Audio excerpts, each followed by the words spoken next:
Salve Maria Santíssima em Nosso Senhor Jesus Cristo. Hoje estou aqui, um sol lindo, em pleno inverno na Itália, em Roma.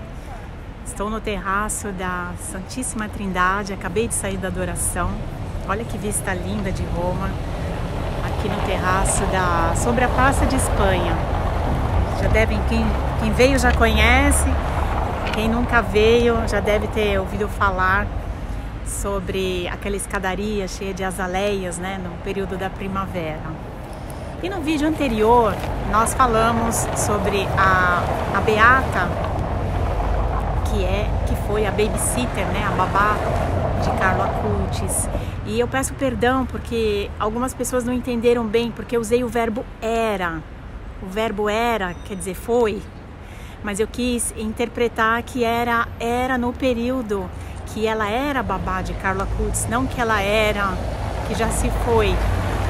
Ela está viva, continua, e eu não afirmei nenhum comentário a mais sobre a vida dela hoje, porque eu não tenho certeza. Eu soube que ela, durante a beatificação, ela estava na Polônia, não sei se casou-se, então começa essa coisa da pandemia, que as fronteiras estão fechadas, né? Talvez ela não pôde vir por esse motivo, e que ela ainda continua sendo amiga da família, mas cada um com as suas famílias. Então ela está bem viva, que ela foi fundamental no início da educação da criança, levando para a igreja, mostrando o sacrário, ou seja, as perguntas que Carlo fazia para sua mãe, que respondia era ela, porque a mãe não sabia, né? Estou dizendo que a mãe realmente ela é leiga, não sabia nada a respeito que Jesus estava na Eucaristia. Vocês devem ter ouvido ou lido em algumas entrevistas da mãe, né, da senhora Antônia, que ela cita várias vezes que Carlo foi a sua salvação. E Dona Antônia foi aconselhada por um padre de Bolonha, que era conhecido como o Padre Pio de Bolonha, para estudar teologia. Mas ela disse, eu trabalho, eu tenho meu filho pequeno. Quer dizer, ele disse, mas existem tantos cursos, não é como hoje que tem até cursos online, mas às vezes um sábado que você pode dedicar. E ela começou a estudar até mesmo para responder as perguntas do filho, porque para ela diz numa das entrevistas que o pão, ou seja, a Eucaristia, para ela era um pedaço de pão, não tinha significado nenhum. Então ela começou a entender, e para muitas pessoas hoje também não significa nada. Por isso que a gente tem que assistir os vídeos, ouvir o sacerdote, a homilia na igreja. É tão importante, né? Às vezes a gente sai sem entender o que é a homilia do dia, o evangelho do dia, que nos ensina tantas coisas. E um dos professores de teologia fundamental, ele era um sacerdote. E aí, como a igreja era em Milão, próximo à casa dela, nossa, que barulho de carro! Era muito comum as irmãs, as freirinhas saírem em missão. Então, a irmã que dava catequismo, ela fazia catequese, ela ia se ausentar.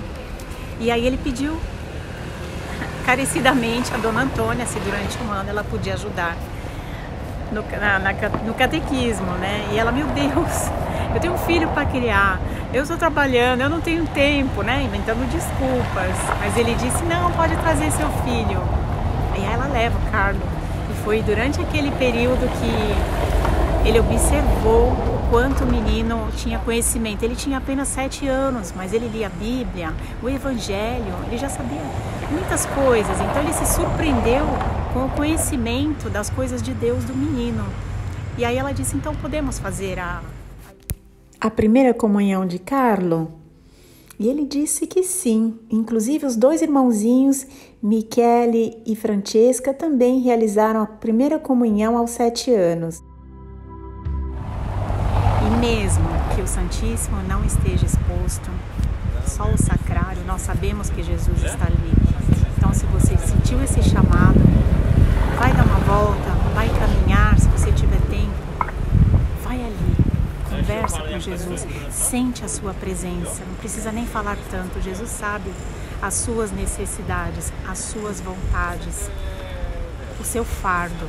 Sente-se ali diante e fique no silêncio e sinta a presença dele.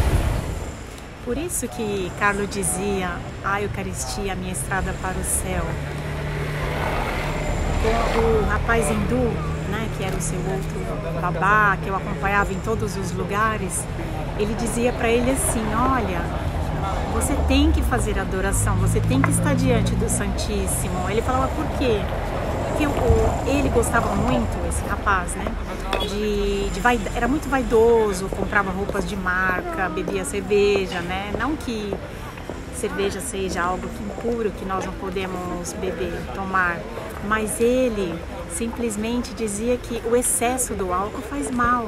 Então, diante de Jesus Eucarístico, ele ia se desprender de todas essas coisas. Ele falou: quanto mais você for na adoração e reconhecer que Jesus está ali dentro, você vai se desprender que você nem vai perceber. Acontece muito também o quanto o Santíssimo, né, a Eucaristia é forte. Não sei se alguém já viu algum exorcismo horrível.